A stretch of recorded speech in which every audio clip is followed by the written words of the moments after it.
السنوات الاخيره الوداد حقق انجازات كبيره ومهمه جدا، واليوم كيف قلتي يعد اول فريق افريقي كيتاهل 5 مرات متتاليه للنصف النهائي ديال الشامبيونز ليغ. وكنعرفوا بان الوداد هو دائما كان واحد من الانديه المغربيه اللي كتدعم المنتخب الوطني المغربي بلاعبين في مستوى عالي، وخاصه شاهدنا في كاس العالم الاخيره بقطر، بما انه كان هناك 4 لاعبين او 5 لاعبين اذا ضفنا اللي تكونوا في الوداد تماما.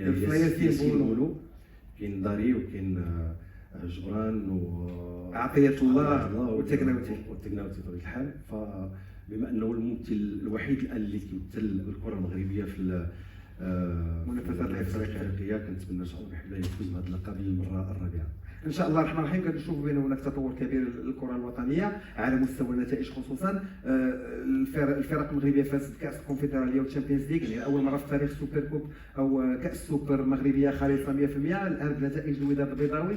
فكيفاش كتشوف من بعد الوصول ديال المنتخب الوطني للنصف النهائي ديال كاس العالم، كيفاش كتشوف يعني هاد الشباب كيفاش غيلعبوا هذه المسابقه، خصوصا انها كتنظم في المغرب؟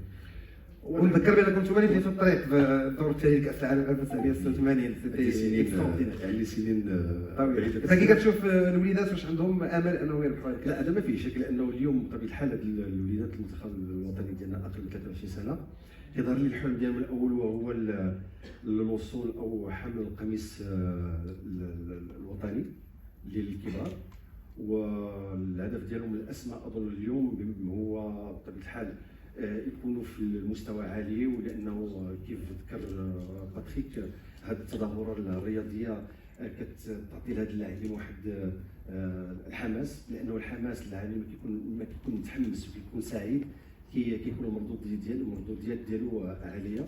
فهذا ما في شك، اظن انه غادي يكون هاد اللاعبين متحمسين كثير، وغادي يعطيونا يعني مباراه في مستوى يعني عالي. شكرا لك بزاف سي عزيز بودربالة، وهنيئا لكل ما حققته من انجازات. ميرسي بوكو باتريك مبوما.